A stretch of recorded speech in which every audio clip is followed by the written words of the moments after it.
reveille, donks. Look at us now, tip to tip. This is our life. This is our passion. That's the spirit we bring to this show. I'm Luke Thomas. I'm Brian Campbell. This is Morning Kombat.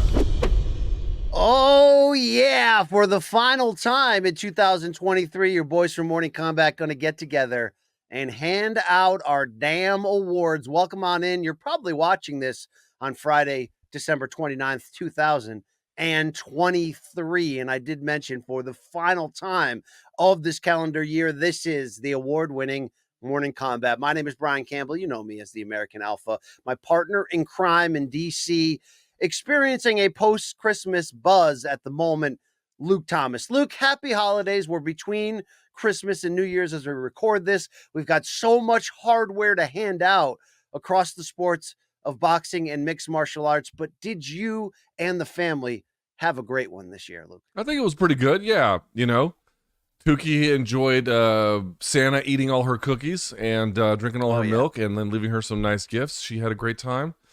I feel like I was a good gift giver this year, and, you know, I'm pretty hard to get gifts for, but they did their best. It was merry. It was cheerful. We did lots of things and sightseeing, had lots of hot chocolate. Yeah, I can't complain. I can't complain. What do they get for the man that has and knows everything, Luke? It's probably a tough, math equation but they pulled it off again. So did you. Happy to hear that. Same kind of, this was, Luke, I compare this to the first COVID Christmas we had a few years ago where we didn't go see any relatives. Everybody shackled up in their own houses. We did that again. Dude, these post-COVID Christmases are great. Just put in your house the people that matter to you the most. Don't change or put on deodorant and just watch movies and eat bad. I mean, it's great. Dude, I've been catching up on so many movies that I missed because I can't go to the movies anymore. Especially, dude, all the good movies now are like 3 hours long, right? So I finally saw Oppenheimer. I finally saw Killers of the Flower Moon. I finally saw Barbie, which was not actually much better than I thought it was going to be. Actually, all three of those were really good. But BC, here's the power rankings for LT. Ready? Okay. Number one of those three, and they're all good. Want to be clear, I actually like them all for different reasons. But Killers of the Flower Moon, number one. Oppenheimer, number two. Barbie, number three. But I haven't they seen were all any worth of your the time. trio, but I'll try to jump in and join you shortly enough. It wasn't even, it's the best holidays, Luke, when you're like, it wasn't even about the gifts. It wasn't. I just really enjoyed Who cares? Unplugging and just enjoying the gifts, the real gifts that I have, the people in my life. You mean Fortnite? I got a new gaming chair for my wife, so a lot of Fortnite was played. My other passion in life. So happy. Dude, for look, that I got a controller. You can get the Xbox app, which I know is bullshit, but you can get it on the Samsung TV, which is what I have. And I was playing this. I was playing the new Hot Wheels game with the Tukester. It was a good time. Okay. Whoa, big score here, Luke. My wife nudged me to get for her for Christmas the 8-bit Nintendo that you plug into your TV and it has like 600 games on it. Those jams that are floating around. And my sons and I have been playing a lot of ice hockey. Remember the original? Ooh, yes. You got to get 4 fat guys on your team when you're making your team. You can get a skinny. You got the fast skinny ones or the medium size. Yeah, and some old school Dr. Mario too. So good times. But that's that. If you want to wear our merch, and I'm wearing this hat right here. Luke, what shirt are you representing right here? It looks like the New York Knicks logo. This is not anything. By the way, here's our lowers, our social lowers. This is I got this at a record store in the Lower East Side. Oh, is that BIG, Luke? Yeah. BIG in the New York Knicks colors. Yeah. I love that. Even though, of course, the Nets played in New Jersey, now Brooklyn. I don't quite get why they did it the way they did it, but they did it the way they did it. They did it either way. So you can go to morningkombat.store, get a little post-holiday merch. Maybe there'll be some deals from RJ to clear the shelves. You never know, but check all that good stuff out there going on. And quick reminder, folks, next year, 2024, we're bringing it. We've already filmed the projections as we look ahead to the new year. You can catch that right after the turn of the new year. And then stay tuned for some big announcements to come as we continue to be the best thing that's ever happened to you. I mean, that's a fair statement right there. Okay, we got the awards to prove it. Right now, though, we've got a different awards. We're not receiving them. We are going to be giving them out like we have done in the past. The prestigious MK Award for everything from Donk of the Year to Event of the Year to Fighter and then some and more. Get ready. it's coming at you. Luke, we've done a lot of time in these parts, recapping the years as a whole. Great year for boxing, really pretty damn good year for MMA. It's produced so many big moments, a lot of debates here, but we have done our best to limit it down to one winner or a tie, the best we could, putting our minds together. And we kick off the 2023 Morning Combat End of Year Awards with MMA Knockout of the friggin' year. Luke Thomas, we're going to go right to our winner. We'll shout out the honorable mentions and all that. But the Morning Combat choice for best knockout in 2023, it came in South Florida in April. It was Israel Adesanya regaining the middleweight championship with a pair of counter right hands against Alex Pineda. Then the celebration heard round the world. Then one of the best post-fight inspirational interviews of all time. Luke, we came to a consensus on this. When you think back to Izzy versus Alex, what stands out the most? Man, a lot of things stand out to me on that one. I would say personally, BC, the triumphant moment. That's really what it was a triumphant moment.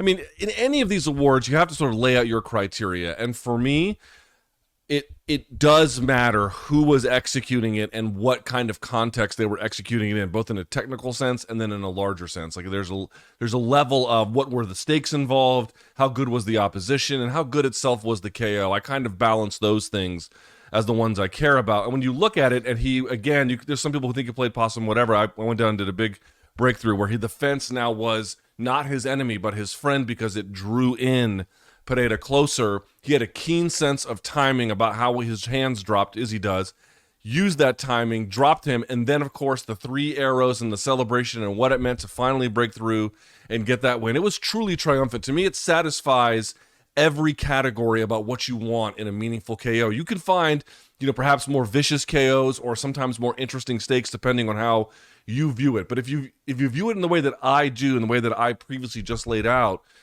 this one is a clear satisfier in so many ways, BC. I really think of all the knockouts we had this year, we had some acrobatic ones, we had some more devastating ones, but we just didn't have one that played the levels like this one. Give me Izzy over Alex.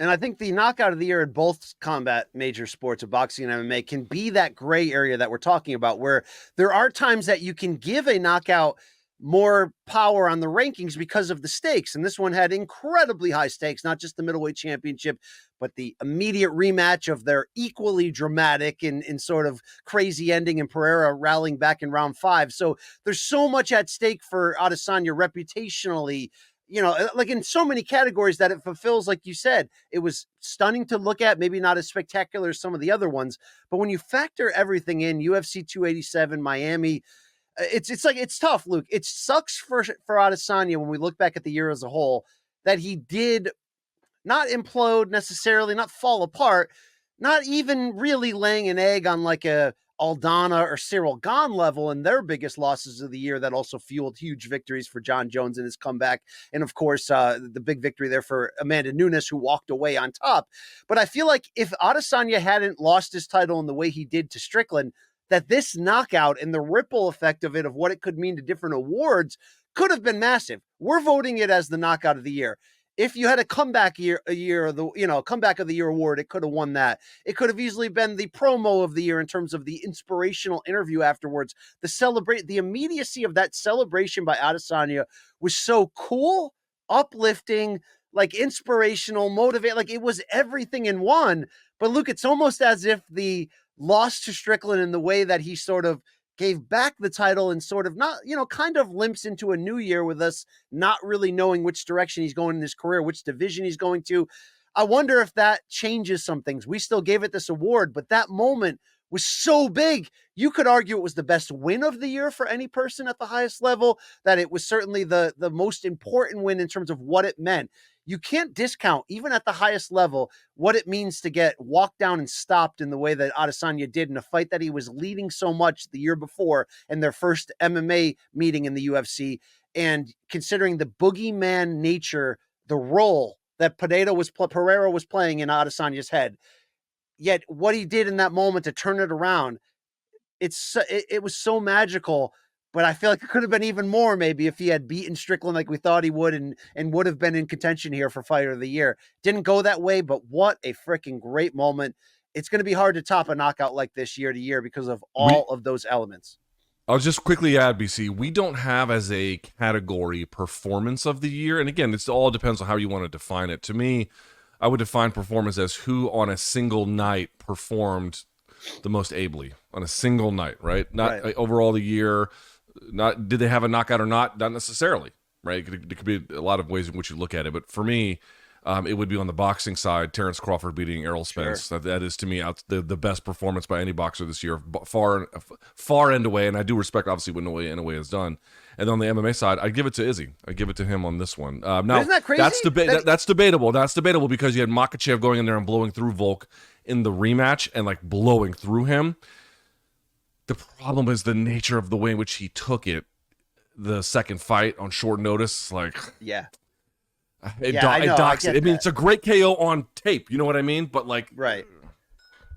It does. It changes that. And what's crazy about Adesanya here, final point on this, is he may have had the best win of the year, like you just debated over Pereira. But he may have been on the losing end of arguably also the best win of the year, and that was Sean Strickland when he upset him because it was so thorough from start to finish. So it just shows you the craziness in this game, but I'm glad we didn't forget what was a sensational, deep-rooted, inspirational comeback win right there. Let's keep it going, Luke, on the honorable mentions. Look, nobody's given this the love in the top 5. I ended up voting it number 2 overall.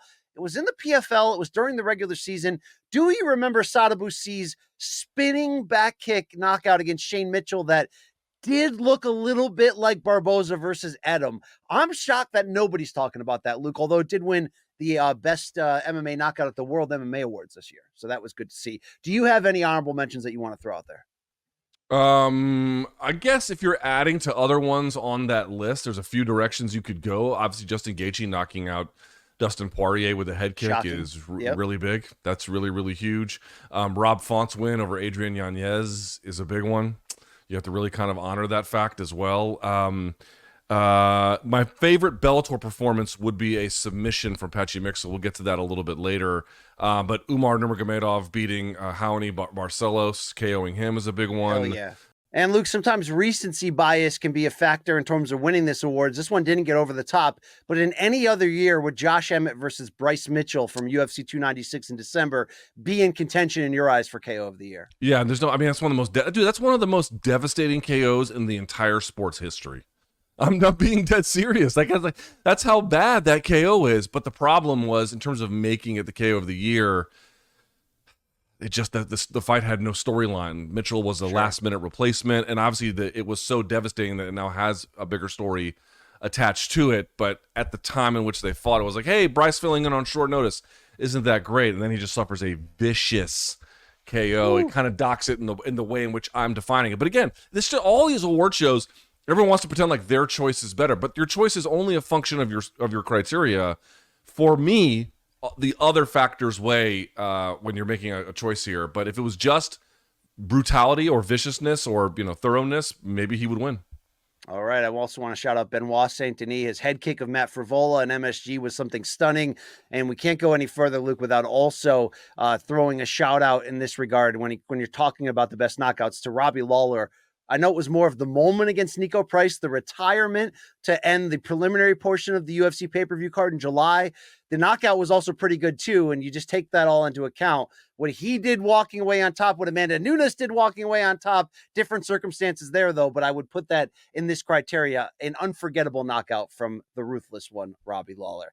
Let's keep the finishing going, Luke, and I'm not talking about strawweights, right? I'm talking about submission of the year, and here's a couple honorable mention nominees before we announce the winner. Shavkat Rakhmonov versus Jeff Neal, third round, standing RNC, Luke Thomas. And the Bonfim brothers, we had Ishmael in a knockout of the year performance nominee against McKinney. How about Gabriel Bonfim against Munir Laze with the mounted guillotine? Luke, any other honorable mentions you want to circle before we anoint a winner? No. You got a pretty good list here. I agree with basically everything you've got. Yeah. All right. The winner, though, there can only be one for 2023 for Morning Combat. Submission of the year, Alexa Grasso versus Valentina Shevchenko. It was their first of 2 meetings in the calendar year. This one was shocking, not just that yet another talented flyweight was pushing the great champion Shevchenko to the limit like we'd seen before from the likes of Talia Santos. But Luke, this was Grasso becoming a star in the moment and forcing one of the 3 greatest female fighters of all time to tap out. Did not see that coming. Yeah, didn't see it coming either. Although if you go back and look at how she trained and what she had identified, there was nothing accidental about this rear naked choke. They knew that there were going to be opportunities where Shevchenko showed her back, and they took advantage of it in the way that they had trained, in the way that they had game planned. It was an elevated moment for Grasso. It was an elevated moment for her gym, for her country, for the women's game. It was just a fantastic win. And BC, in many ways, when you think about it, it was just rear naked choke. She jumped on a rear naked choke and got the stoppage very quickly. And what was so special about the choke itself? In that sense, it was a well-timed, well-executed one, but the choke itself wasn't dazzling. It wasn't a twister. It wasn't a unique way you'd never seen it before. It was a very standard, for the most part, rear naked choke, but the other ways in which you can evaluate submission of the year. So the complexity or the level of technical detail, complexity is not the right word, the level of technical detail matters to me. But in the MMA sense, BC, them identifying all the opportunities to find her back and then waiting for the moment that they had planned to do it in training. Sure enough, Shevchenko does it. They then jump on it. I mean, that level of detail, of game planning, of muscle memory, of execution, of presence of mind, and again, the stakes being for the title, being this the biggest opportunity for her career and then some against the most successful fighter in that division's ever had, basically, in the women's side. And then getting it all done. That has to be your submission of the year. It has to be. It fulfills so many criterias so thoroughly. And it was so shocking to see Shevchenko fall into a vulnerable position and then tap like that, just succumb to defeat in that way. Not that I expected her to pass out or whatever, but it was just like, wow, Grasso's in this position and wow, she pulled it off. It just escalated so quickly. It was such a breathtaking moment. They had an incredible rematch, and we expect a trilogy after that draw that we saw at Noche in September. Luke, I mentioned quickly those honorable mentions. That's rare, correct? When we see Bonfim putting Laze into a mount, tying up his legs with his own legs, and then delivering the guillotine on top position like that. You don't see that exact submission every day. No, I think it's Lazez, although I'm not sure either, to be perfectly honest. Sure. But yes, it is a rare kind of, well, it's in MMA, it's not super common. It's not super common for that kind of thing in MMA. And so you got that also Jones Gone being a sort of weird up against the fence kind of guillotine choke. Am I being too MMA harsh specific. here? I don't have Jones Gone in any of my sort of categories, even though Jones coming back is one of the biggest stories of this calendar year, along, of course, with, everything going on with Ngannou, Nunes walking away, the Adesanya versus Pereira type of discovery, Sean Strickland, a lot of breakthrough stories of this year. But Luke, I didn't like this finish. I didn't like this fight. I now am worried maybe in the long run, because I'm playing up too much about how much Gane didn't do. It's like I'm stripping Jones of everything he did successfully in this comeback win. I mean, the thing is this is why it can't be submission of the year, is because Gane's defense was really bad. His defense in his shot selection in terms of his strike selection, and then the defensive choices he made grappling, and then the ease with which the choke was applied. It's very, very hard for you to award this to John, because the opponent who was resisting was not in this dimension, was not especially skilled, whereas Shevchenko much more skilled. That window that Shevchenko had, the window that Grasso had to throw the football through, right, so to speak, was very, very small, and she did it. It was a very difficult needle to thread. This was not.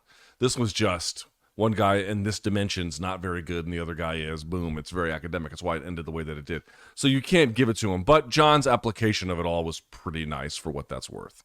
Yeah, also Yair Rodriguez getting that triangle on Josh Emmett in that very important number one contenders fight that led him to a title shot. Mm-hmm. Also another big moment in this calendar year. We move on also, from submission. Real quickly, on the Neil Rachmanov one, Rachmanov fans don't come much bigger than me, BC, but even I am like, it was a cool submission, the way that he did it, and the fact that it's part of this long streak of all finishes. This was his toughest opponent in the UFC to date. It was a rock and sock'em war, and he had this next gear. There's lots of things to admire from it, but nothing really stands out about it that makes you want to say, wow, this was really special. Sure. It's special in the greater context of the overall things of which he's doing, and it was a nice win. It's a very nice win. And there was some trickery to the way he set it up by using his outside leg to block the hip of Jeff Neal, but it just doesn't stand up to what Alexa Grasso pulled off. Much less. Congratulations to Alexa Grasso on really an incredible breakthrough year and really becoming the face that maybe Brandon Moreno was a year before of Mexican MMA and the breakout year the Lobo Gym has had. So good to see right there. We go over to boxing KO of the year. Luke, a couple nominees that really could have won it. I'm going to name a couple. I know you have one in your back pocket that you felt could have won it. David Morrell's one-punch shot against late replacement Yamaguchi Falcao on the Tank Davis-Ryan Garcia undercard was big. You've got to love Janabek's uppercuts against Stephen Butler. How about Mauricio Lara in the first of two fights against Lee Wood? The first one being that fight of the year contender, Lara delivering a big left hook in round 7 that dropped Wood. Wood's corner, Ben Davison, would throw in the towel, and that would lead them, of course, to a very exciting rematch. And I also wanted to shout out, you want brutality? Junto Nakatani against Andrew Maloney was a uppercut as Maloney was coming forward. That's about as brutal a one-punch shot. And Maloney was down for a while, as I can remember. And Anthony Joshua. We hated him sleepwalking through Robert Helenius, Luke, but when he finally delivered that right hand in round 7, it was destructive. None of those are the winner, and none of those are a bone to pick you have on a KO that you think could have won it this year. I mean, there are some good choices, and again, this is really depends on criteria. So for me, these aren't huge stakes by any stretch of the imagination, but they were relevant enough. The KO itself, I really enjoyed, and the technical details of it kind of matter to me. So of course he faked low and then went high, and then it looked, the visuals of it, BC, surely you would agree that the visuals of it are somewhat unique in that when Brian Mendoza KO'd Sebastian Fundora, he fell like a tree, did he not? And of course he's super tall, which is why he did. But the nature of how quick it happened, it was 2 shots, but it was really one. And he just completely fell back. This was the biggest win of Brian Mendoza's career. It ultimately set up a fight with Tim Tszyu, which he was not good enough for, or he fought, but he didn't win. But BC, he is a good puncher, Brian Mendoza. This was well timed. This was well executed, and this was also Fundora riding as high as he had been up to this point, having great wins previous. This one, frankly, against Lubin, a bit of a battle-tested moment, I thought. And then Mendoza came and absolutely slammed the door shut on him. It's not the biggest fight, and I can understand picks in other directions. I do think, though, that it's worth putting him on the list and saying, let's not forget about Brian Mendoza. Great KO he had this year. Great comeback year in terms, of the past 2 years, like you mentioned, that led up to that loss to Tim Tszyu. He had some big comeback wins, but I think what was unique about this KO and why it deserves such a high placement was, you said it was 2 shots. You're right, but that first big shot essentially put Fundora on skates, Luke, and it was like slowly the timber of watching the tree fall as Mendoza landed that one extra shot, and it just really put the exclamation point on Fundora going down and falling like a tree, like a ton of bricks. Incredible visual. But the actual winner, Luke, and this is one I fought for, KO of the year doesn't always have to be title fight, pay-per-view, big-time television. You can win it in the off-skirts of regular boxing. And we saw Mark Magsayo, the former featherweight champion, normally fighting with PBC, took a stay-busy fight in December to close out the year. It was off of regular sort of, network television. But what he did against Isaac Avalar was good enough for our Morning Kombat 2023 Boxing KO of the Year. A left hook from hell, but Luke, let's give you an equivalent. Like Kevin Lee against Gregor Gillespie, a great MMA KO of the Year nominee from a few years ago at MSG. When the body falls in such a spectacular way, and Isaac Avalar's did, he got caught moving with that left hook, and then he folded up and laid under the ropes, and it happened just perfect in succession. Dude, that's about as violent and as aesthetically pleasing in terms of the art of the fall as I remember in some time. Just a perfect demolishing KO for Magsayo. You love to see and also the way he juked and then set it up, moves the guy out, and then catches him on the exit. And then to your whole point, the way he fell and where he laid, it's the most memorable KO in a lot of ways, right? I mean, this is the kind of one that you would put on a TikTok highlight reel, and you don't have to know anything about either of the guys. And just the way that it looks would make it very memorable. And so for that reason, I can understand putting it there. And again, here's where the Mendoza argument for me comes up short, as best I can tell. the stakes just weren't really super high. They were very important for Mendoza. They were very important to keep whatever title they had, which was the interim title, I believe, in rotation, which is fine. There's some importance to that, I suppose. But it wasn't super great, and so the KO, while cool, it wasn't as cool on pure KO terms, BC, as the Magsayo KO. So I can't make as strong of an argument. I just want to make sure we don't forget it. That's all. There it is right there. That's your KO of the year. But let's go to Boxer of the Year. Who also, crossed let me ask a question. Yeah. Before we move on. Last one from me. Why is Joshua's KO of Hellenius, which was nice, but like, was Wilder's KO of Hellenius, which happened, by the way, significantly quicker, was it much worse? Was it less memorable? I mean, I don't remember it being that much worse. The punch that Wilder hit Hellenius in, which was the round, it was a year ago, it was in 2022, and it was round 1, and it sort of looked like a regular shot to the upper forehead, top of the head area. It's just a Wilder punches so destructively that Hellenius just went dead right in front of him. Yeah. The one against Joshua was different, largely, of course, because leading up to that, Joshua was circling from the outside, boxing, kind of sleepwalking. So when he exploded and landed it, it just broke open a boring kind of weird fight.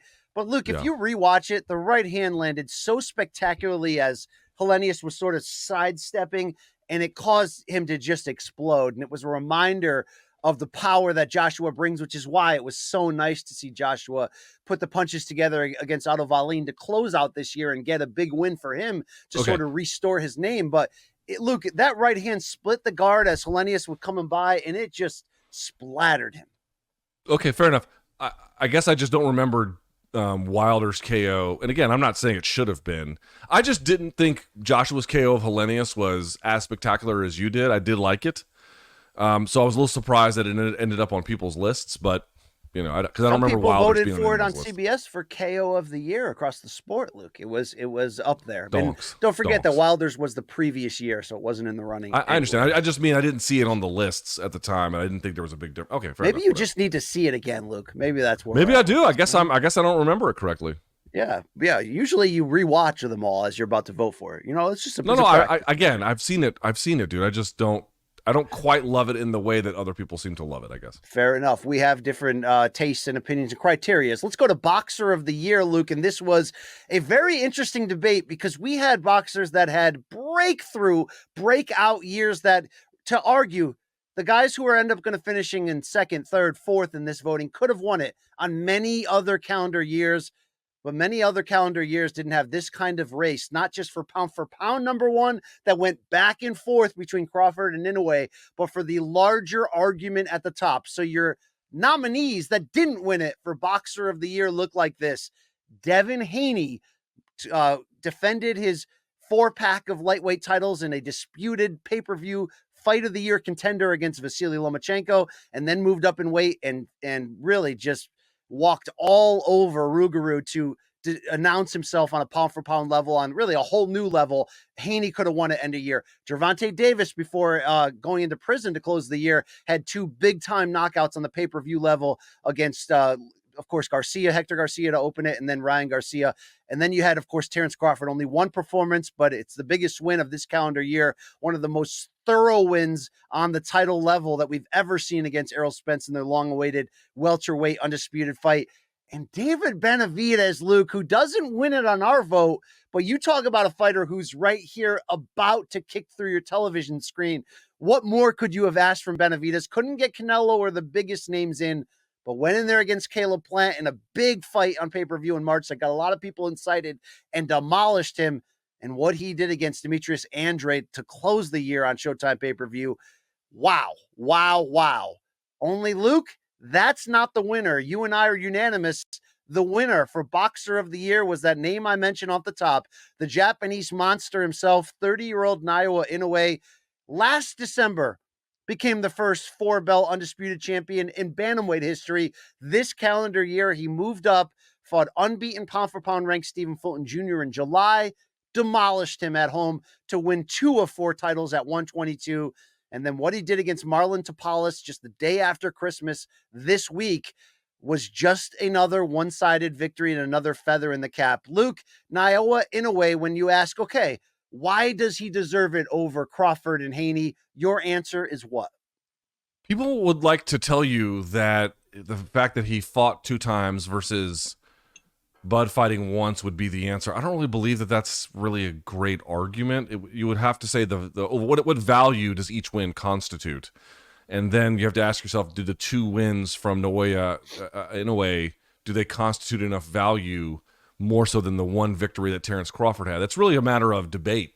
It's not very clear cut. For me, the fact that he did fight twice against the 2 folks who had the 4 titles and becoming unified, or I should say undisputed, so quickly tells you of the significance of who he was fighting, the ease with which he did it, right? Stopping both of them inside the distance, doing it in the same calendar year, all up a weight class from where he had previously unified.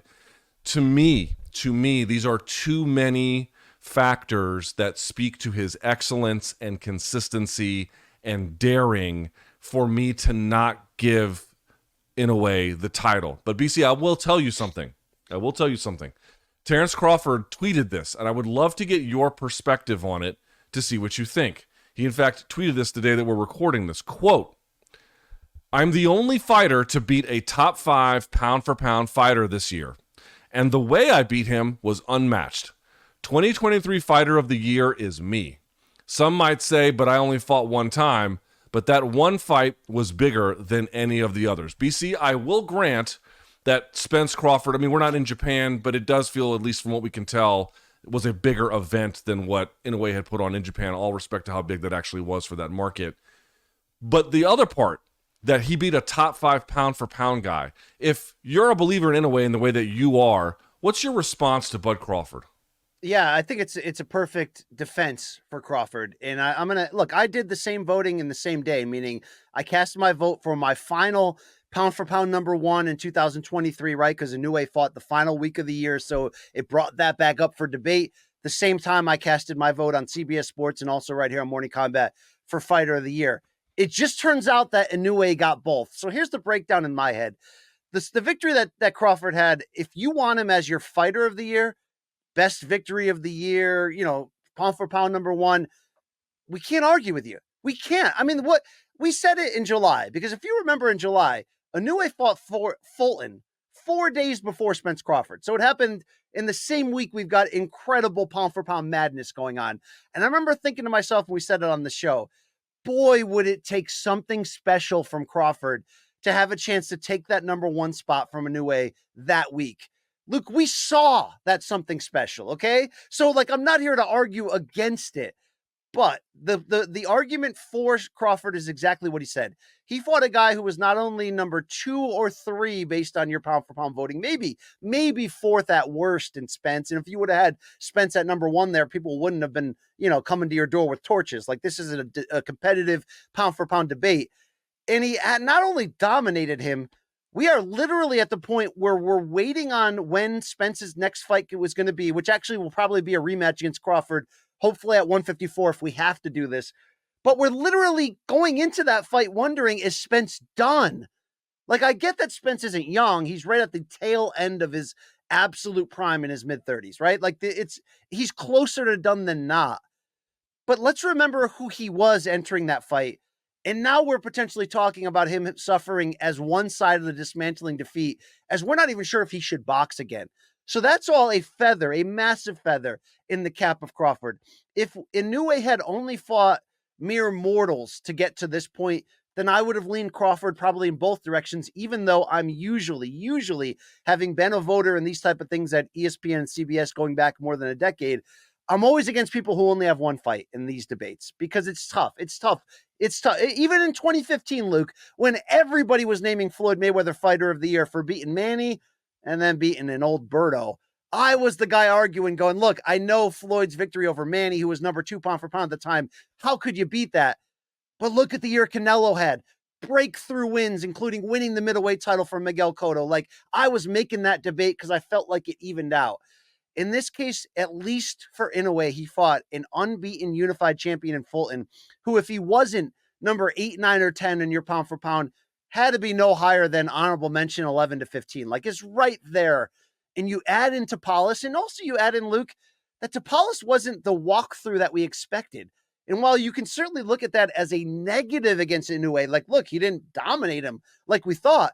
I think this actually pointed instead to add even more layers to Inoue's greatness, because after the Tapales fight, he actually said, like, when they were like, what could be next for you? He said, oh, no, I think this is my division now, which is, I think, his way of understanding that now in his fourth weight class, maybe 122 is the ceiling. Not saying he'll never take a fight at 26 or 30, but maybe 122 is where his power and skills meet their limit against qualified fighters. Tapales turned out to be a qualified fighter, even though he lost a one-sided fight in which he was knocked out, in which Inoue landed 3 times the amount of punches.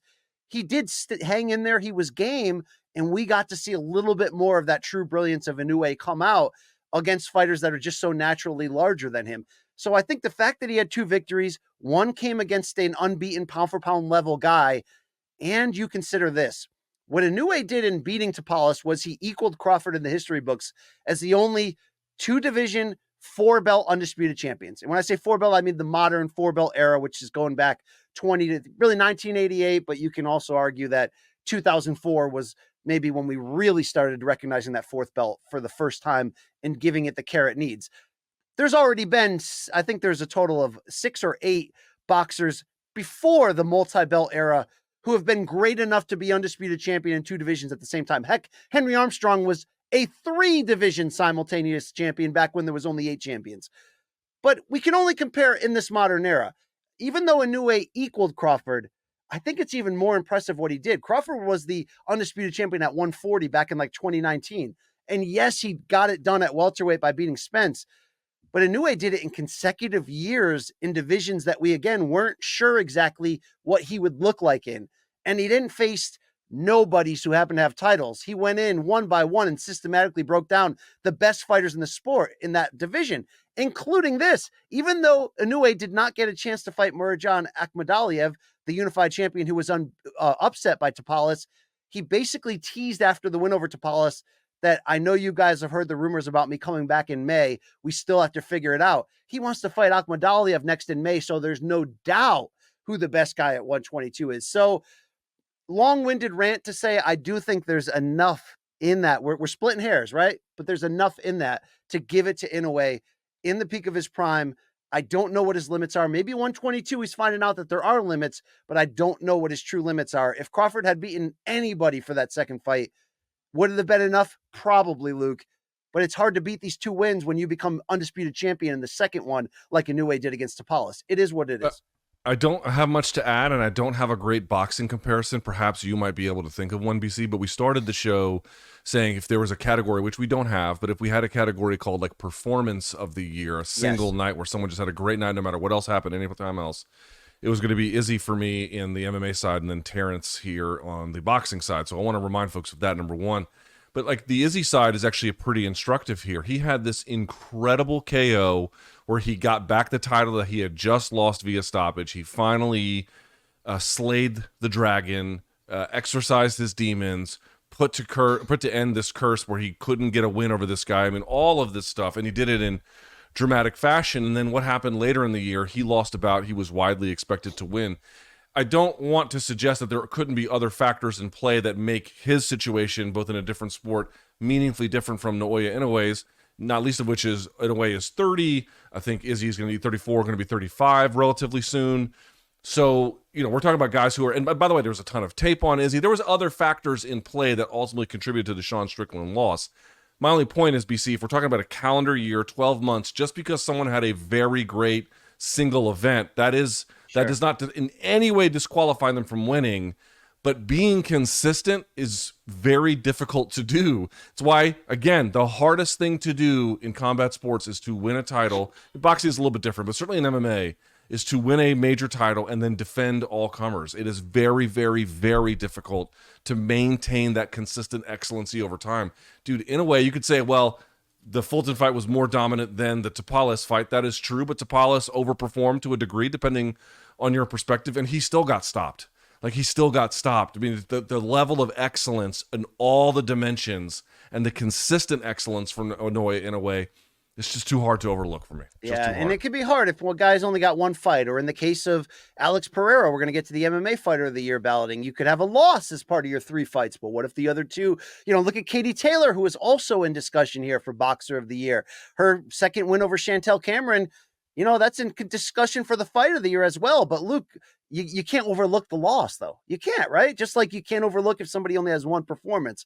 It is what it is when you're comparing at the highest level. To close on this, though, if somebody said, "Hey guys, nice debate about Inoue versus Crawford," don't say Devin Haney. What else? Don't say Devin Haney, dude. What Devin else would Haney he had to do?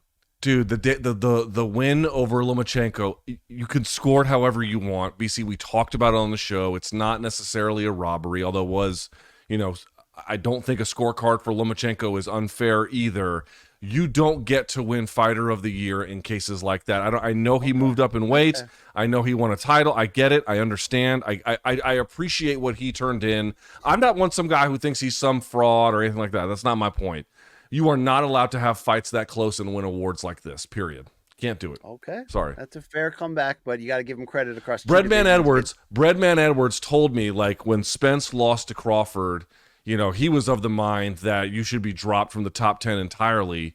And his argument was, even if you lose to the top pound-for-pound guy, no top pound-for-pound guy should ever lose in the way that Spence lost to Crawford. Now, that's debatable itself, but when you frame it like that, like we're talking about the highest level of excellence, the guy who did the best in the entire sport this year, you are not allowed to have a fight that close when Naoya Inoue is doing what he's doing and blowing people out of the water. No chance. I had that same debate. I've got Spence at number 8 right now. A lot of people took him off of the top 10. I do actually like the spirit of Breadman's argument, but I've always felt like if you're 1 or 2 and you lose in any circumstance, could you actually get eliminated from the top 10? I try to hold back from doing that, but you make a good point. When you're dominated at that fashion, and we have this many questions, maybe we should consider that. We went from Spence being top 5 pound for pound to being like, we don't know if he should fight again.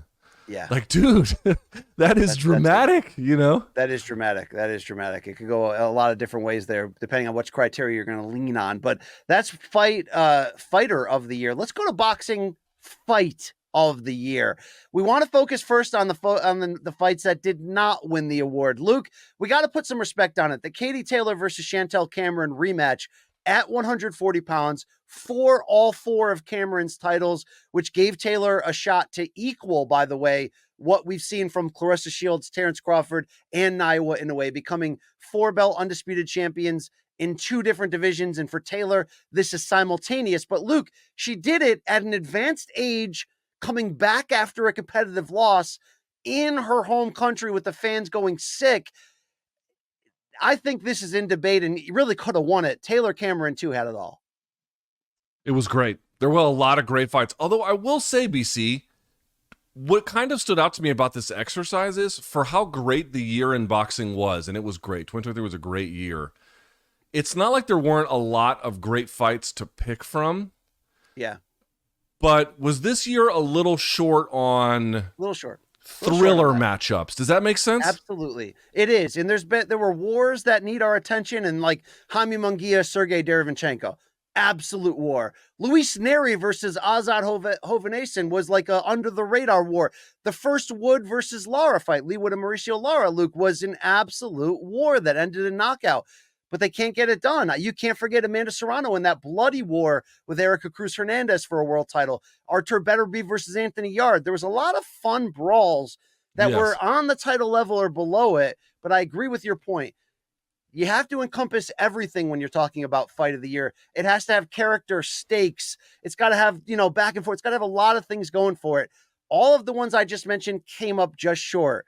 But you can call it recency bias or not. But what we saw within the last month in Glendale, Arizona, Top Rank, ESPN, a featherweight title bout as Robeisy Ramirez comes up empty, losing his title via majority decision to unknown 6'1" Mexican heavyweight Rafael Espinoza. Luke, that had all that and then some. That right there, Ramirez versus Espinoza, is your 2023 MK Boxing Fight of the Year. Why, Luke Thomas?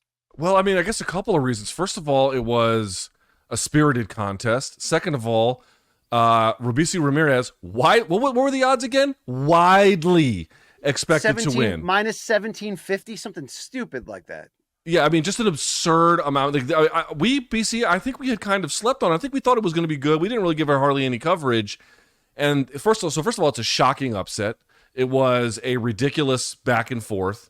And ultimately, like the final culmination, BC, Espinosa putting a stamp on it, basically at the end of the bout. It's just too good to look the other way. There's too much excellence in the boxing ring, with too much of a narrative about the upset, with too much of the sort of broader stakes involved here. Dude, like, what is there not to like about this particular contest? Please add something to that, because I don't feel like I have the best answer. What might be missing. We want dramatic swings of momentum. I do, when I'm looking at a fight of the year. So let's talk about this. Not only was Ramirez a monster favorite, then Espinosa essentially goes up 5-0 on all three scorecards, or to most people scoring at home. It's like, oh, wow, this unknown guy is pitching the upset. Ramirez comes back. They brawl through the middle rounds. They're in a 16 by 16 foot pine box of a ring in Miami, and the crowd is going sick for Ramirez, the Cuban fighter, big time star down there. He does this big comeback. He floors Espinosa, and you think, okay, he's going to right the wrong. This is where we're at. But with the fight still in the balance and the crowd going nuts as they brawled, the fact that Espinosa rallies to score a knockdown in round 12, and that pulls him just enough to score the majority decision. You had an upset. You had dramatic back and forth. You had a knockdown in the final round that gave you almost a knockout in the final round type feeling due to how important it was. And then you get the big upset emotional win in which he's broken down to tears. It's Puerto Rico versus Mexico. I mean, there's so many elements. And it was a title fight in a main event on ESPN. So it's not like it's one of these, so far off TV that you need an illegal box to find it. This literally had everything: character, stakes, and a breakout performance from a guy we'd never heard of before. I'm gonna. That's a much better explanation than the one I was able to provide. I apologize. Well, but I forgot about the Mexico and Puerto Rico element, which is obviously, for MMA fans who might not know, that's one of the most storied rivalries in all of boxing in terms of nation versus nation. It's never really right. It wasn't Cotto and Margarito. Puerto Rico versus Mexico. I mean, you could just go down the list. Best fight in that rivalry, yeah. Right. So I mean, there's just any number of historical battles along those fault lines as well. So yeah, dude, what a win! And by the way, Ramirez fought on the same. Correct me if I'm wrong. He fought on the Inoue Fulton card. He had a nice win on that event. Yeah. And if you don't know his story, obviously he defected from. Wait a second. Ramirez defected from Cuba. He had the tattoo removal from the Cuban government. That's right. He defected from Cuba. I thought my brain wasn't working for a second. He defected from Cuba and hadn't seen his daughter until this year. And the last time he had seen her was 2018. So, we're talking about a guy who has overcome a lot of struggle. And you could see he was heavily favored to win. But then ultimately, forget about it. We had a couple other brawls I just want to shout out. Joe Cordina versus Rakimov was incredible. Christian Mabili against Carlos Gonzaga was a memorable one, sort of off the radar. But one final mention on Fight of the Year nominees. I think Devin Haney, Vasily Lomachenko belongs in the top 5. Luke, are you crazy? Do you think I'm crazy? Because I know when we think Fight of the Year, we always think brawl. But when you have a fight that is a pay-per-view main event and much anticipated, which this was, had huge pound-for-pound stakes with 2 guys in the top 10, had huge stakes in terms of the titles where Haney's, at the time, the undisputed lightweight champion, Lomachenko's the aging veteran trying to regain the titles he once had. And then, was it a brawl? No. But it was high-speed chess like De La Hoya Mosley won, like Thurman Pacquiao, like these skilled fights that have action and intensity. But there's a lot of back and forth and adjustments where, no, it's not savage, it's not blood, but in some ways it's the best of the sport. Do you buy into that a fight like Lomachenko versus Haney, which had controversy at the end and had both fighters taking turns having big momentum shifts at the highest level? To me, that matters. What about you, Luke? I think you could add it to the list of nominees. I'd be okay with that. I certainly would be okay, because the fact that the decision is disputed isn't really a comment on the fight itself. The fight itself is still quite good. And I agree with your characterization of it. So I would be perfectly content with having it on the list of nominees. I would not be okay with that in this particular case being the fight of the year. Because I'm with you. We always do this. We always just give it to the wild brawls, which I don't like either. I like carving out a space Sure. for the more cerebral side. But for me, to get fight of the year, that cerebral side has to be accompanied by, at times, one fighter or both gathering momentum. Yeah. And this one, the guys had momentum a little bit, but it was a pitched battle through the course of 12 rounds. So I wonder if Haney Lomachenko is going to be a similar argument for Makhachev Volkanovski 1 very shortly on the MMA side. We'll get to that. But first, let's go to MMA event of the year. Unfortunately, Luke, we can't do this in boxing because the undercards really aren't promoted to be on the same level. Although shout out to a couple pay-per-view undercards and Showtime in its final calendar year, really delivering across the board. But for MMA, this was a tough debate, all right? I'm going to tell you who did not win it, but could have. How about UFC 290, July 8th in Las Vegas, International Fight Week? How about UFC 285, which was the John Jones return March 4th in Las Vegas?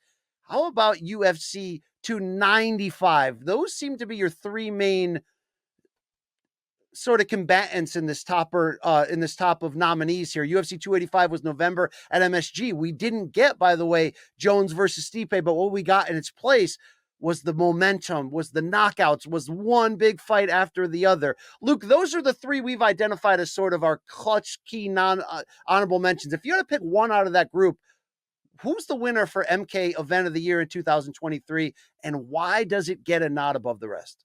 I gotta tell you, this one would be a surprise unless you double checked. And of course, we double checked before today's broadcast, BC. So the ones you mentioned are all pretty good. I think 284 was the one that my gut reaction told me would be the winner, but 287 had some interesting moments along the way. 290, as you indicated, was also pretty great. 291 was the same day, Salt Lake. Remember, as Spence Crawford. 291 had a lot of great ones. But the answer for me for the MK Event of the Year, it's going to be UFC 285. And maybe that stands out to you, maybe it doesn't. This, of course, was the return of John Jones, which was added a great degree of significance to this. And obviously the fact that there was a title on the line as well created enormous significance. This is where John Jones became the heavyweight champion. Now, the fact that Gane folded as easily as he did, it does detract overall, I think, from this argument. We have to be honest about that. However, let me go through the card, if I may, BC. That was your main event. Your co-main event was your submission of the year. It's Alexa Grasso defeating Valentina Shevchenko via rear naked choke in round 4. That was your co-main. How about one of the ones that was on the list for submission of the year, Shavkat Rakhmonov defeating Jeff Neal with a standing rear naked choke. Then you go to Mateusz Gamrot having a back and forth with Jalen Turner. Bo Nickel opened the card against Jamie Pickett. Cody Garbrandt had a win over Trevin Jones. Dricus du Plessis had that weird-ass fight, but a big victory over Derek Brunson. Amanda Ribas defeated Viviane Arujau. Marc-Andre Barriot defeated Julian Marquez. Ian Gary defeated Keenan Song. South African prospect Cameron Simon was on this card. Tabitha Ricci beat Jessica Penne on this card. One of the Basharat brothers, Farid Basharat, defeated Damon Blackshear. And so on and so on. BC, this was a very good card with big names who won in big contests. There's a lot to like about this one. I have to agree with you. At first, I had that same knee-jerk reaction when going through the voting of, oh, Jones gone? That wasn't that great, but it can be about the totality. The Jones moment was great. It's arguably the moment of the year across combat sports. So it certainly was. And like you said, you go top to bottom. You get, I think what makes a card the event of the year is, for me, the momentum of seeing crazy early knockouts, an upset, a big moment. Can that raise the level of intensity in the arena where you can feel it watching the broadcast at home and you begin to get caught up in it, maybe to some degree as the fighters are, where suddenly it feels like anything can happen. Those are the magical nights. I do stand by you upon, after doing the research, that 285 did hold up, and that combination in succession, like you mentioned, the Rakhmonov Neal fight wasn't just the big close-up referendum on Shavkat. It's a potential fight of the year and submission of the year contender that escalated beautifully into the fight of the year in the co-main event, right? And then you had, of course, John's moment. I do want to shout out one that could have won it, Luke, that I mentioned earlier, and that's 290, which was International Fight Week.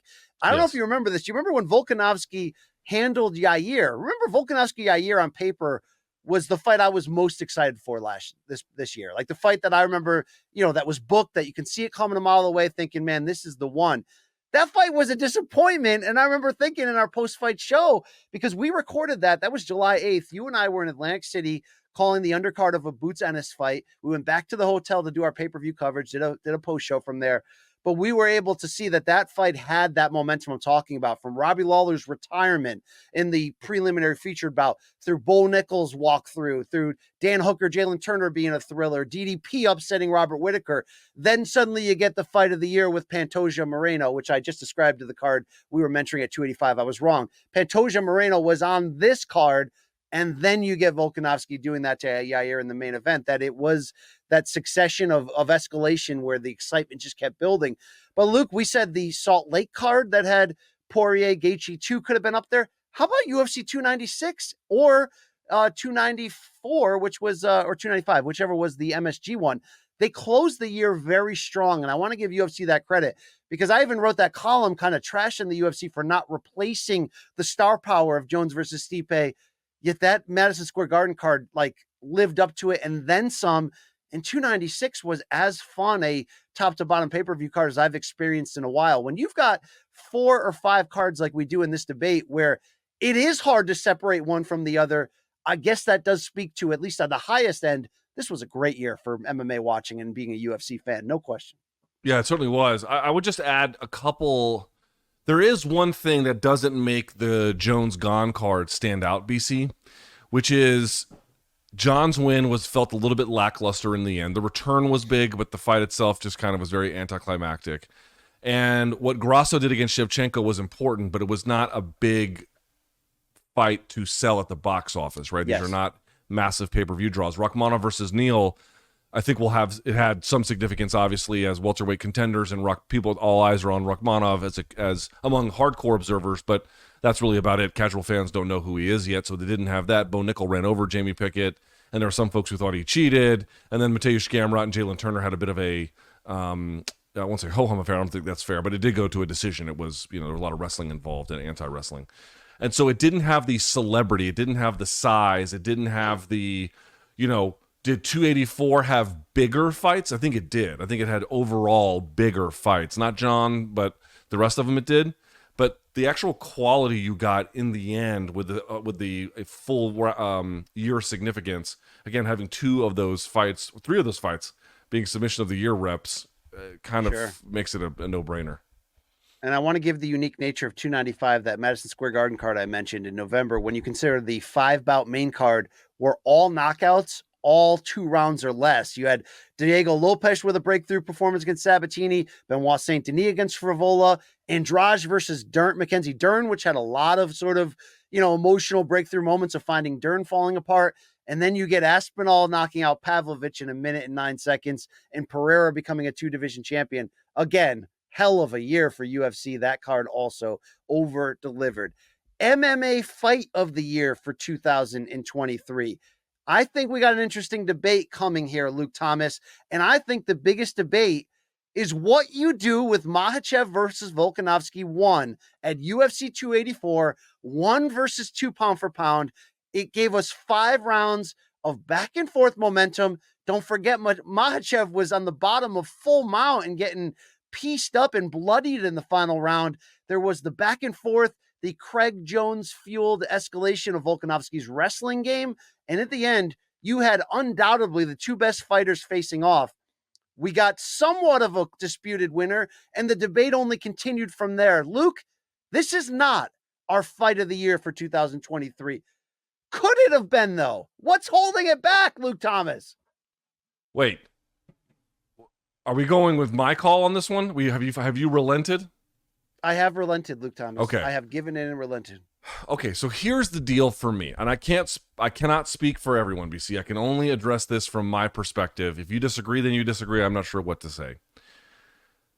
Makhachev Volkanovski as your MMA Fight of the Year at UFC 284, obviously at a bare minimum has to be on your top 3 considerations, right? We're not talking about something that is far outside the boundaries of consideration. It's right there in the thick of it. But the reason I can't ultimately give it that is because I didn't think it was nearly as much of a pitched battle as everyone else did. To me, from that night, I respect what Volkanovski was able to turn in, particularly in that 5th round where it had seemed at the time Makhachev had really gassed. I respect that he did this in front of his hometown crowd and used their enthusiasm to really deliver a very emphatic performance, even in a losing case, right? He really looked like he gave it his all. He had the respect of the audience. He had the respect of his foe. He was coming up a weight class. There's a lot to admire there. But I thought Makhachev won that one 4-1. At worst, if you're being generous, 3-2. I did not think it was all that close. And so while I respect what kind of fight it was, and I have great respect for what Volkanovski ultimately turned in, BC, it's not the same to me as like you asked, could Lomachenko and Haney be on that card? To me, that was much more back and forth, right? To the point where there's lots of people who think Haney lost that contest, and there are people who thought Makhachev lost. These are donks. Okay, These are donks. Just a reminder, me and a lot of people, I do the rankings for CBS Sports for pound, kept Volkanovski fought so well, we kept him at number 1, even though he lost. I can't remember. Yeah, that's crazy. Exactly. That's crazy. I mean, Makhachev beat him cleanly in my mind. And then you saw what happened in the rematch again. I don't think that was in any way a great call for Volkanovski to have taken the fight under the circumstances that he did, but whatever. It's been the past now. I just don't think there's much of a rivalry here. I didn't think there was much of a rivalry after the first time they fought. I don't think that now. And so for that reason, if you're going to go the pitched back and forth battle, this is to me insufficiently back and forth to be part of that designation. Okay, that's fair. That's fair. I love the skill level. I love a lot of what I saw, but Luke, it doesn't get the nod. So for 2023, what is our MMA fight of the year? Now, BC and I have been pretty clear about this, or at least maybe we are completely contradicting ourselves. It depends on your perspective. We don't necessarily like giving it to the brawls. They have to have more than just being a brawl. Like I remember when people really enjoyed the fight between Brian Stand and Vanderlei Silva. I enjoyed it too. But I did not think that it deserved to be a fight of the year for the winner fight of the year for that bout in the year it took place, which I think was 2014 or so. But for this year, we're going to go a little bit more on the brawling side. Give me UFC 290's Pantoja Moreno 3, technically, or whatever you want to call it. But the one in which Pantoja beat Moreno to win the title again, UFC 290. This, of course, BC, was the fight that afterwards, Joe Rogan is interviewing Pantoja, and then Pantoja looks at the camera and says, "Are you proud of me, Dad?" BC, I am the guy who typically can't stand it when award shows just give it to the brawl. So let me explain what appears to be grotesque hypocrisy, if I may, as quickly as I can. It's actually quite simple.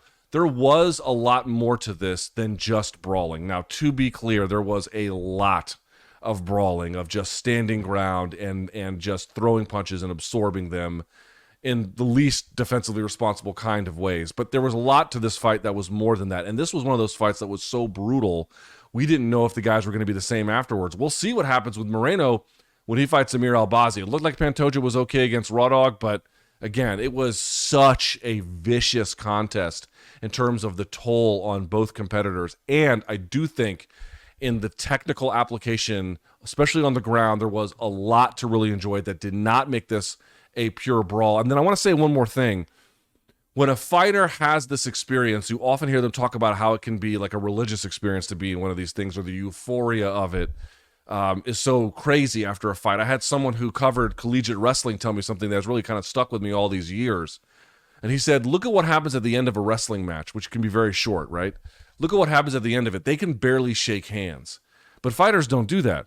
Fighters, when a fight is over, sometimes there's bad blood, but a lot of times they embrace and they hug and they talk very fondly about each other, because this is such a spiritual experience to go to the depths of what you're made of with this other person in this very unrestrained environment. It's very, very unusual, in this case, violent environment. And out of that, pulled from him, this moment he has where some kind of childhood trauma that he had been carrying with him, it came to the surface, and he almost cried in the moment in which he was talking about it. Guys, you can't get to the depth of a person like that without a very extraordinary event to pull it out of him. And so for that reasons, just forgetting, if you had never even seen the post-fight BC and you only saw the fight, I still think it wins the contest. But when it does that to the people involved, you can't look the other way. Give me Moreno and Pantoja for the fight of the year. This had a lot, and I understand it edging out the high skill level of what I loved of Makhachev Volkanovski, and the fact that it was so tense. If sort of like, who's going to get the nod? Is Volkanovski going to be a 2-division champion? This is crazy. But what Pantoja Moreno 3, if you want to count their prior history, which includes The Ultimate Fighter, had was it did have a title at stake in a crazy division. It did have 5 insane rounds and feeling like either guy can win, but it did have that savageness of the brawl. I mean, they were just dropping their hands and just enduring whatever. Like, it became a fatigue brawl, meaning like they got nothing left, throwing arm punches, just eating every punch. Like you said, we don't always want to reward that, especially if it's not at the highest level, but it played into the storyline so well, and the hunger of Pantoja to finally have his moment and sort of justify his career. And you add in the connection to his father and Moreno trying to hold on and be this new face of the division after this wild 4-fight series with Figueiredo. Yeah, it really kind of had all of that. I'm more than okay with this getting the nod, edging out Makhachev Volkanovski. Just an incredible fight and incredible performance. When we quickly round up the others, Luke, that Irene Aldana Carol Hossa fight from just a few weeks ago at UFC 296 was the kind of 3-round blood brawl that you just don't see on the female level. And it kind of mattered too for positioning of course, in terms of creating new title contenders in that Baron division. I want to shout out that. Luke, do you remember this PFL fight between Brandon Jenkins and Zach Jusola that is getting a lot of post end of the year nods? I don't remember it. Do you know it? No. All right. Well, I'm sure it was great. I do remember. Again, how can it would have to be one of the most extraordinary things you've ever seen, because the stakes are inherently far less than anything else. So it would have to win in the other, for us to give it to the award. It would have to win in like the other ways, in like vast overperformance. It's not really possible. All right. I'll read you a couple more fights. You just tell me yes or no if they have an argument for this award. Ready? Okay. Rafael Fiziev losing to Justin Gaethje at UFC 286. Yes. Neil Rachmanov in that absolute war at 285. Yeah, I mean, I would put it on the list. It wouldn't win, but yes.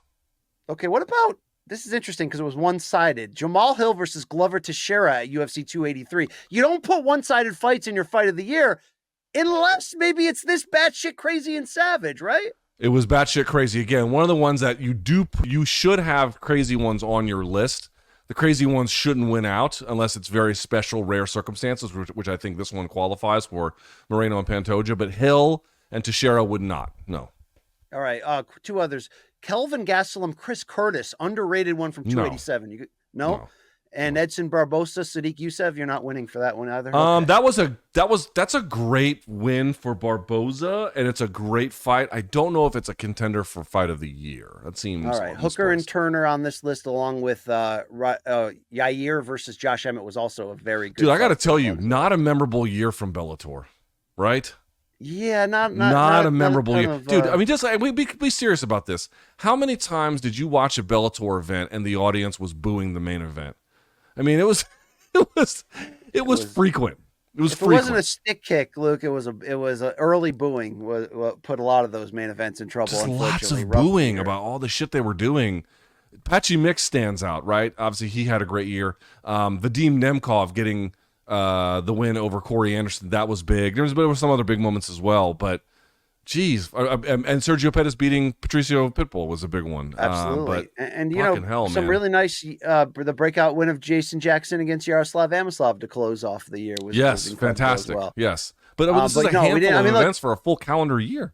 Yeah, and we didn't get the completion of that lightweight Grand Prix, and Usman Nurmagomedov popped dirty, so it just that portion of it just didn't ring the way we would have hoped and wanted it. But Luke, that's a perfect transition here into just that MMA Fighter of the Year. We have an award for male, we have an award for female. So when we look at female, is it a clear-cut race, or do you think there's a handful of names that could get this? And maybe it's tough because Amanda Nunes had a great win over Irene Aldana and walked off in one of the greatest retirements in terms of exits we've seen, but that's one win in one calendar year. Chris Cyborg continued to survive and advance. Liz Carmouche had a nice, speaking of Bellator, sort of comeback year, winning the title, defending it. But Luke, they don't all get the nod when we look at the one that we've identified, and that's Alexa Grasso, Luke. It's not only a compelling year from her, but I think there's a gap here between her and everybody else when we're really looking at this award. I think it has to be her. I mean, this was, to me, a bit of an interesting year in women's MMA, where I think like this win and her, and you might be saying, well, you didn't give it to Haney because it was contested. Wasn't this a contested thing that she had in the rematch with Shevchenko. Yes, there was extreme contestment, but this is the issue with women's MMA in 2023, which is BC. Now, maybe I'm wrong about this, and if I am, please understand, I'm not trying to do some stupid argument. Like, the worst thing that, like, not the worst thing, but dumb dudes love to show up and be like, hey, did you see the WNBA highlights? They weren't that great. Ha ha. It's like, I'm not sure what point you're trying to prove here that we don't, what the fuck are we doing? I'm not trying to do that. I'm not trying to replicate that. However, I do want to be honest about something that I feel like I've observed. Tell me if I'm crazy. This was not the best year for achievement on the women's side of the game in MMA. For that reason, Shevchenko loses to Grasso. Grasso, high note, tries to replicate it and can't, right? Or does it in a very disputed way. Amanda Nunes gets revenge. That's something, but now she's gone. Zhang Weili got a nice win over Amanda Lemos, but she only fought one time. I'm not here to tell you that the women didn't do great things this year, but were there 3 or 4 candidates this year that had real breakout years? I would argue not. However, what I would say is, BC, look at, for example, 2 fighters who got 2 wins this year, who I think had good years, and I think are probably poised to have great years next year. Tatiana Suarez had 2 wins. Aaron Blanchfield had 2 very good wins. Can I pause you there? Because I did want to bring up Aaron Blanchfield and just say this. You're right. At the top end, we don't have enough to really rival what Grasso did, and Grasso has a draw that she probably should have lost if there wasn't that 10-8 scorecard, so it's another topic. But can Blanchfield be in true contention when she submitted Jessica Andrade in the second round and then really rolled over a top-class competitor in Tyler Santos? Is that enough to, like, literally put her head-to-head with, or is it because there's no championship at stake? You have to. I think there's an argument for it, to be honest with you. It's not the one that... The win over Shevchenko for Grasso was so nice. Grasso was so nice that it's like, man, that's like up there with any... That win is up there with any of the best wins of the year. I do believe that, male or female. Like, that is such a nice win. So, for that reason, I'm kind of inclined to lean that way. But I would say if someone has Blanchfield on their list, I understand that completely, given the way that the rest of the year went. And by the way, don't forget, Jessica Andrade fought 5 times this year. I think she ended up winning 2 or 3 of them in the end, but she had a rough year too. This is my point. It's like the big names. Mackenzie Dern had a nice win over Angela Hill and then kind of petered out towards the end. You see what I'm saying? Like, there were really great moments, but I think that Blanchfield is going to have a really strong 2024. I think Tatiana Suarez is going to have a really strong 2024. There just wasn't a lot happening on the women's side and relative to years past, in my opinion. What do you think? Well, there's one name that we don't have here. We both voted for Grasso. We've looked across the global landscape. And again, nice year for Chris Cyborg. I mentioned Carmouche. But Luke, what about PFL's Larissa Pacheco, who scored 4 victories this calendar year, moved down to 145, won the PFL championship, took a decision from Julia Budd, stopped Amber Leibrock in the first round with punches, stopped Olena Kolesnik in the first round with punches, and then in the championship, we should call an audible here. We should call an audible here. Macantina. So, Luke, we're talking about Grasso winning with a breakthrough victory over Legend and a draw that she maybe should have lost in a very big spot. And we're talking about 4 wins, $1 million. Yeah, you know what? That's such a great argument, BC. I'm so glad you brought that up. I formally issue a retraction. I think it should be Larissa Pacheco, especially because you could say, well, what about the stakes? But the stakes for her, given who else is available in the sport in those weight classes, that is about as good as it's going to be. Not totally, because she didn't fight Kayla or Cyborg, but you get the idea. Yeah, it's her. It's Pacheco. Yeah, give it to her. Wow, in the moment audible, but I like it. And here I'm going, I think it's Grasso, and I just don't think anyone's close. I want to respect everything Grasso has said. I don't want to miss what Pacheco did. But even with that draw for Grasso, man, to raise your brand to that level, to raise your game. I mean, that's the key about that Grasso submission over Shevchenko. It's that she raised her game to a level that I didn't think in that moment was possible. I didn't think it was possible for her to quickly take the back and get the tap just like that. But I will say again, we talk performance of the year, Izzy, Bud. On the women's side, the performance of the year, it's got to be that one, right? It's got to be that one. But Pacheco's got 4 wins, $1 million, a season championship, and is coming off of an upset of Kayla Harrison, a division up the year before. So that's your debate. That's your vote. It's going to go to Larissa Pacheco of the PFL. The Smart Cage knew it all along. Luke, on the men's side, though, I think we've got one hell of a debate. These are the nominees that we have deemed are in this conversation for male MMA fighter of the year. Islam Makhachev, your UFC lightweight champion, with 2 wins over best in the world Alexander Volkanovski, including one by head kick KO. Patchy Mix winning $1 million and the Bellator championship and beating world-class opponents to do that and having monster breakout year. Sean Strickland scores 3 victories, including a major 5-round audit of Israel Adesanya that I still don't know how that was possible. And Luke, Alex Pereira, 3 performances, 1 loss, right? In the knockout of the year he lost, but moves up in weight, beats 2 legends or 2, elite former champions, and is now the champion in another weight division. That's 4 compelling arguments, and I didn't even mention John Jones or Leon Edwards, who defeated Usman and Covington in the same calendar year, or even Tom Aspinall, who had an equally breakout year. Somebody's got to get the nod. For 2023, Luke, who's the male MMA fighter of the year? This is debatable. This is very debatable, and we're going to do our best to judge on the value of achievement.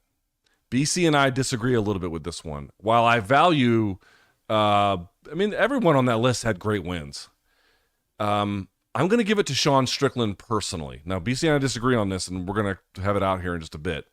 My reasoning is, 1, BC, he fought 3 times. Now, granted, the full repertoire of difficulty there is only really peaked at the very end, okay, with the Izzy fight. But it was a historic upset that certainly you or I gave him virtually no shot. I know I gave him no shot in hell. And he goes and does it, as we indicated previously, off of what looked to be the biggest and best moment of Izzy's career. Did it basically, I won't call it neutral territory, but he had to fly to Australia. And, Izzy's from New Zealand, so there's something to be said, although he pulled the crowd in his favor, it seems like, weirdly. But the point I wanted to make was the nature of that upset was so big, so hard to see coming, so thorough, right? I mean, he not only beat him over the course of 5 rounds, he rocked him and dropped him. Just things you could never imagine him doing. It's a level of performance. Talk about performances. I can't give it to him over Izzy beating Pereira because he knocked him out, and that's so much more authoritative. But short of that, it's probably number 2 in terms of the best performances all year, maybe ahead of what Grasso was able to do. The point is, the fact that he fought 3 times, to me, carries a little bit of value. The fact that he beat Izzy carries tremendous value. The fact that he did it in the way that he did it, while being totally counted out, flying to Australia. Yeah, the leveling up is extraordinary. You got to give it to him. Whether you like him or not, you got to give it to him. All right, Luke, this is the only time today that we're not handing out 1 award. We are handing out 2 awards. A co-winner for MMA Male Fighter of the Year for Morning Combat. Luke Thomas is going with Sean Strickland. As you mentioned, the 3 victories are hard to come by. So is the leveling up against Adesanya. But Islam Makhachev, if I can say that correctly, Islam Makhachev, I just think is getting so disrespected across the board in this exact voting. I'm identifying that there's tough choices. Patchy Mix could win the whole thing. He knocked out Rafion Stotts in the first round to win $1 million and then beat Sergio Pettis by 2nd round submission to unify those titles. But look, I'm going to go Makhachev. Why? Because he fought a blown up featherweight twice and beat him twice? No, because he fought the best fighter in the world 2 times in the same calendar year. The first fight was so close, even though you, upon multiple rewatches, have it 4-1. I actually have it 4-1 too upon rewatch, but I'm not going to deny both in the moment and the public reaction afterwards felt that Volkanovski might have won that fight.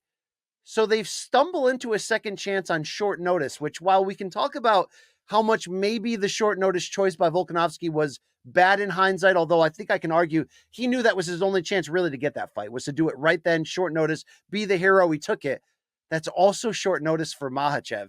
And yet he goes in there against the biggest brain, the biggest IQ in this game, and head kick KOs him to shut everybody up and close this year with no debate in the pound for pound rankings of who's number one. To me, the quality of wins do matter. It's why you can argue for Terrence Crawford off of one win. It's why, it matters, the quality of wins. And when he beat a guy in Volkanovski the first time, yet people like me still had Volk at number one pound for pound because of how much he raised his game in that performance, showed that he could wrestle on decent terms and not get exposed there. And then he had to go do it a second time. We rarely ever see 1 versus 2 in this game. We saw it twice. We know who the better fighter is. I don't want to hear anybody say, oh, he was a featherweight moving up. Yeah, that featherweight almost won the championship in the first fight, all right? That featherweight is a generational all-time talent. I know there's a customer fatigue element mixed in here, and I know that Islam didn't have either victory with the same level of passion of Sean Strickland pulling that upset or Grasso beating Shevchenko or any of these other people that are in their own debate for Fighter of the Year. But he did what Makhachev does. He put his head down, handled his business, and moved on. He beat the best fighter in the world twice and head kick KO'd him in the second time around. I can't look past that. He's the best fighter in the world, Islam Makhachev, in my opinion right now. And all he did this year was prove that. Exactly. He gets my nod, which creates a co-vote. Congratulations to Sean Strickland and Islam Makhachev as our MMA male fighter of the year. Luke, staying in this category because I think there are interesting debates. Why can't Patchy Mix get it done? What else would have he had to do? Is it only like, look, I'm sorry, you weren't in the UFC? Is that really what we're going to tell him at the end of the day? Because he beat UFC level guys in Stotts and Pettis without question.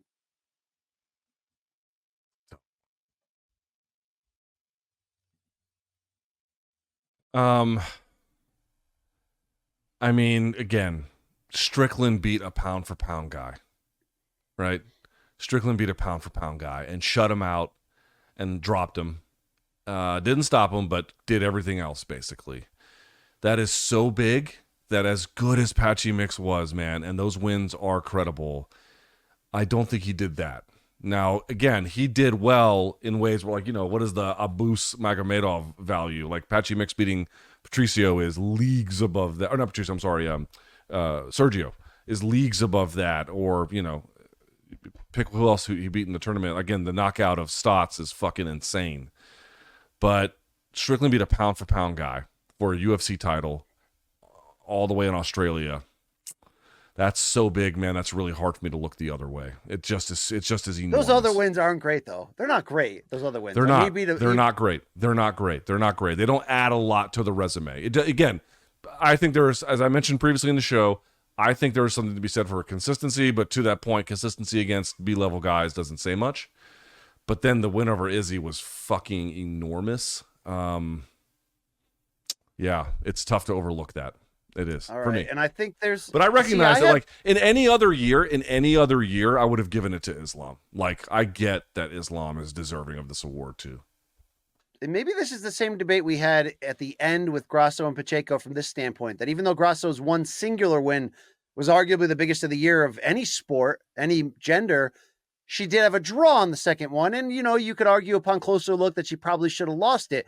What do we do with Alex Pereira in this same debate on the men's side? Because I actually had him one spot, I think, higher than Strickland in my final voting. And let's recap his year. He gets knocked out by Adesanya in April, comes back in July to take a split decision from Jan Blachowicz in his debut at 205, and then stops Yuri Prochazka coming off of a long layoff and injury in round 2 to win the championship in a second weight class. What would you tell him at the end of the day, Luke? Sorry, thanks for playing. I mean, you had that loss, and he got viciously KO'd to start the year. That doesn't make him completely ineligible, but the other 2 wins are nice, and in particular, winning that title is also nice. But again, it was against a guy who hadn't fought in a long time in a weak division. Yeah. I don't think that's on par.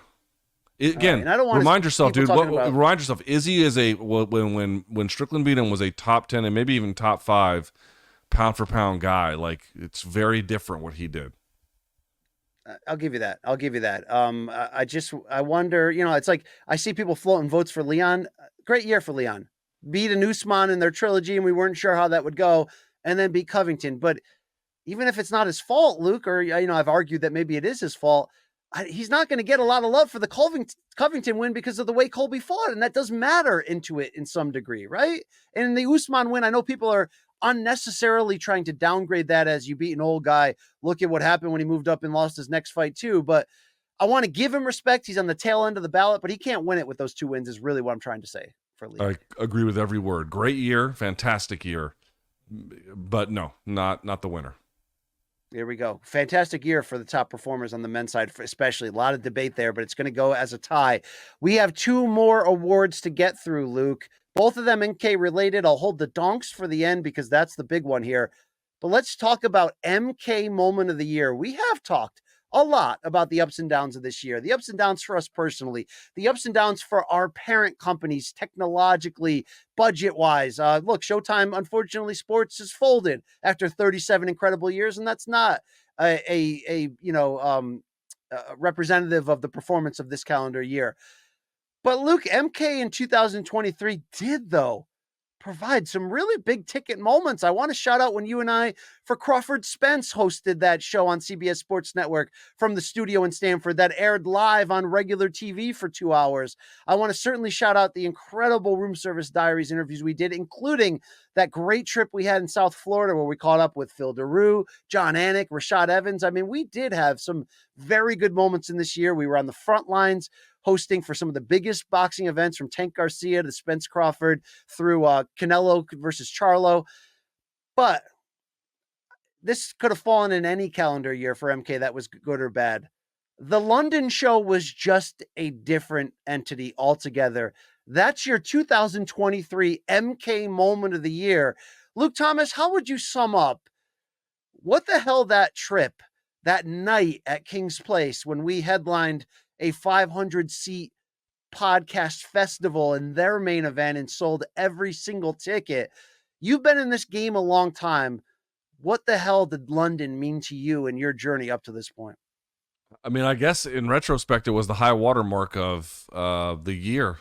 It happened in February, which kind of sucked for us. I mean, this year was, I mean, everyone took it differently, and you guys still don't even know half the story because we've only told basically half the story, but this was a terrible year for me personally.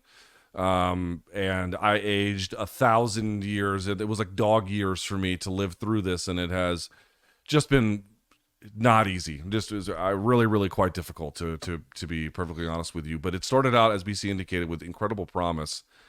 And that trip in London, I've said it before, man, like this is really the truth of anybody who is ever going to try and make it in media. I don't know what the future is of the entire industry, to be honest with you. It seems uncertain at best. But all you really need in this life, if you're lucky enough to get it, it sounds simple, and it is difficult, or I should say easy, not simple. Or sorry, excuse me, simple, not easy. But all you really need is, you just need a couple of people to have your back. You know, a couple of people to believe in you, a couple of people along the way who give you a little bit of a push. And certainly I am insanely grateful to the fans that showed up that day, who made that event possible, the fans who watch MK, who made the going to London possible. But the fact is, you have to convince people to give you that platform in the first place. And we convinced a couple of people along the way, BC. I'm just insanely grateful that I was able to get a couple of, whatever happens from here on out, I was able to get a couple of people who believed in our vision and what our project was and what we wanted to do, and put us in a place to be able to go and execute on that. And it reaped rewards that, you know, were not ever in my imagination for what we would get out of this business once we got into it. It was profound for me, the London. It was special. It was a night I'll never forget. It was a moment I'll never forget. And to me, the biggest moment of my career, Luke. It's the damn near biggest moment of my entire career. And that does, you know, that means something. That means something huge. I mean, dude, 500 people in a city I'd never even been in a continent I've never been in.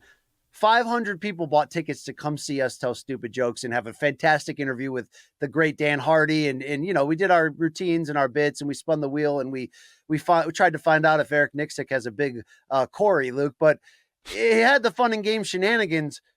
But like, that mixes to me, which is why you and I have been pushing behind the scenes to get that final documentary actually edited and published and produced, because dude, the Paquettes came over from Nova Scotia, Appy came over from France. I mean, people turned out for this. They gave us our flowers. They gave me vinyl. They gave us red wine that you tossed in the trash, Luke. They gave us their love, their time.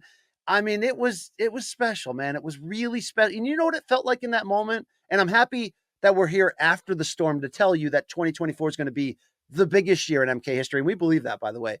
But to have that moment, it just reminded me of like in London of like what's possible in our lives and careers. You know, like it opened up, like to see Showtime jump at that opportunity, send our entire team, you know, Brian Daly, Matt Snyder, Courtney Mag, like we really had, it was so special to have them back us like that. And then we are only in that moment, in that spot, because the fans voted for us to win those awards. And then that same award company, the Sports Podcast Group, starts this festival and asks us to headline it. I mean, like it was timing, it was everything, but everything came through. And, you know, maybe Luke, maybe we figured out effing around there that's a model we can sustain in the future.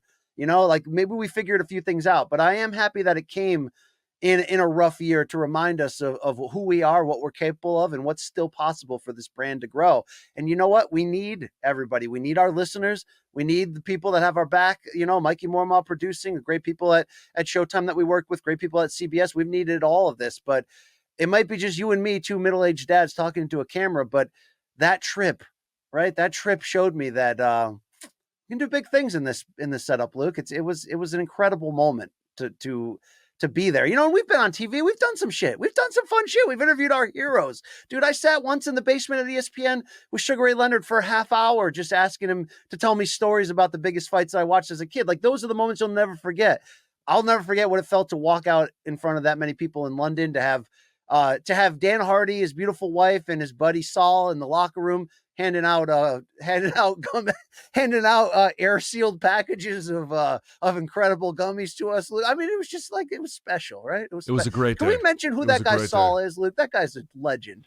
That guy's a legend. Yeah, he was a real OG, and it was a great day. That was a great day in our lives, man. It really was. Great day. We loved it. Thank you to everybody, the Paquettes included, who came out, Appy, who made that special. We hope to get that documentary out eventually. And like we said, next year we're going to bang Tui. So let's go.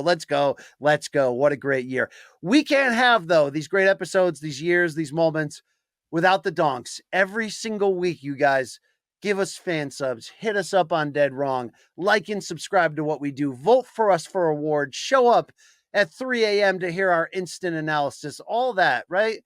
It's you guys. That's why I love making this side scam living I do off of cameo.com/Brian Campbell, because I love connecting with the people. So, Luke, we have had now for 4 years running our Donk of the Year award, which recognizes for that calendar year our most passionate, creative, memorable, and consistent fan across the board who have helped add to what we do here, have been a big part of it.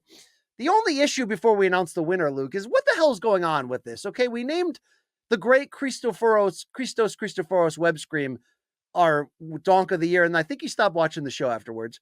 Year 2, we named Damien the Donk from Stockton our Donk of the Year, and I don't know if he's dead, incarcerated, or he hates us. And then we named a tie between Appy and Jay Paquette, and then they ended up having a big war against each other for the whole year. Is it us or is it them, Luke? What are we doing wrong here? Yeah, it's them. All right. So with that said, first, here are your honorable mentions. Easiest question to answer in the world. Hey, is it the weirdo listeners of Two Weirdo Dads, or is it the Two Weirdo Dads? No. We're weird guys. I mean, please make no mistake, and also losers. But at the same time, if you listen to us, that makes you another degree of weird. So there you go. Thank you very much. Here are the 5 honorable mentions. And by the way, speaking of our great fans, Jordan Cash Hendricks and his wife are in the hospital with their young son in the NICU. I've been there. They're fighting the good fight. They're going to get through this. You got our prayers and love behind you, folks. Look, we're all going through this life together. So shout out to our donks, top to bottom. We love you all, even if you're in an RV with Bill and Jen in Pennsylvania. Let's go to the Donk of the Year. These are honorable mentions who didn't get the cut. Some big names here, Luke, okay? Alan W., a finalist last year, great fan sub guy. David Appleton didn't even make the finalists, right? Chef Cass. Shout out, Luke. Nutritionist to the stars. Chef Cass, right? Jay Paquette, who had a nice comeback after seeing us in London with his lovely wife, the boss lady. And 2 from Hawaii. Shout out to Telvin Kipapa, who's always there for us. And this new guy, Daz. Mahalo out to you. Back up on that ass and give these motherfuckers a blast from the past. Well, your top 5 nominees for Donk of the Year read like this in no particular order. Here we go. The Real Saul. 2 Changs, a.k.a. South Oregon Bird. Average Joe Art. Long Island Rob. Yeah, we see you with a video attack this year. And KY, Luke, again, not the jelly, but this man not only contributed to a ton of fan subs this year, but he beat us both in OK Bet, and he went the distance posting his picks every single week along with the updated scoreboard. We're not missing anybody, right? Because remember that time I missed Danger Mouse, and then he didn't come to our live show, and now he hates us. We have this ability to turn people away. You know what KY told me? This is a fully true story. He told me his friends call him Astroglide. That's what they told me. I don't believe that one bit. Are you serious? No, of course I'm not serious. All right. And your winner for 2023 Donk of the Year, the 4th, I guess 5th if you count or maybe it's 4th. I don't do the math. The winner for Donk of the Year, Morning Kombat, Average Joe Art. Luke Thomas, this guy is half man, half amazing, and apparently half MK employee now. But if you had to answer the question, why Average Joe Art in 2023, what's your answer? It's a great question. I would say certainly he was involved. Just very noticeable, very visible, always being a part of the shows and everything else, but helping us forge a line of merch that you could tell spoke to our personalities. That meant he understood the show. And dude, Average Joe Art basically, I mean, did he do a great job with the shirts? My daughter loves them. So yes, of course he did. But this is what MK is honestly about. It's a community of misfits and people who've got, this guy is weird, but he's got this crazy talent, and this person has this thing, and they do that one, and this guy can, and it's all sort of put together, and we're able to source the community to help us show better things and have better moments, and in this particular case, sell better merch, but merch that speaks to our personality, to do more authentic work, actually, when you really think of it in that way. He helped us do that kind of a thing. That's what we're looking for. Not helping us all the time. I don't mean that, BC, but I'm just saying being reminded of the talent that the community has and then having that reflected in something that really speaks to us personally. I don't know. It just all seemed to work for Average Joe Art this year. It's exactly the kind of thing I'm looking for. It was just, it all made sense. It really did. Well, he not only started the year just assaulting us with some of the best fan subs we've ever seen, but that escalated to the level, as Luke mentioned, where it was, hey, maybe these are the best t-shirt designs we have available to us at the moment. Let's get them hooked up with RJ Dunkel Gangbang. And I really am proud of what they've created together with that crossover art collection. Now you see Average Joe Art spinning off, doing merch for Arnold Allen, doing merch for Johnny Eblin, Anakin Florian, and a bunch of other very high profile shows and fighters. He's whoring it up. He's a big old whore. He is, but a great guy. Shout out to the loss of his fantastic dog, Brutus. We showed pictures of him in the past, but just an animal lover, a man lover, and okay, maybe a people lover. Okay, I didn't mean to put him in that weirdness there, but thank you, Average Joe Art, for your contributions, and thanks to everybody. 2 Changs had a huge year. He came on late. Appy and Jay Paquette were big parts of this. We had a memorable feud between them. 2 Changs had the smart fence. That was a good bit. That was big. That was big. And Saul, man, he's there every single day. Every episode, just torturing his significant other with our dumbass shit. Just a rock. We love all you folks so much. You are what makes this show go around. And Mikey Mormile, CBS Sports, to close our year, Luke, also been a rock for us in so many ways behind the scenes, helping out. We lost Showtime, but we still got Mikey. We still got CBS Sports. And we thank you to everybody who works on this show, all the people from Showtime and Malka that had been big parts of this throughout the years, Luke, that their time is now done. And we appreciate that. It's we can go back to Jay Aaron, right? We've had a few people come in and out of here, but this show, it still matters. It still rings true to people. So we're going to still deliver it. You got my word on that. All right. There it is. That's Luke Thomas. I'm Brian Campbell. Those are your awards for 2023. Take care of yourselves, guys. We'll be back in the new year. Big plans ahead. But until then, I got 2 words for you. We out, bitch.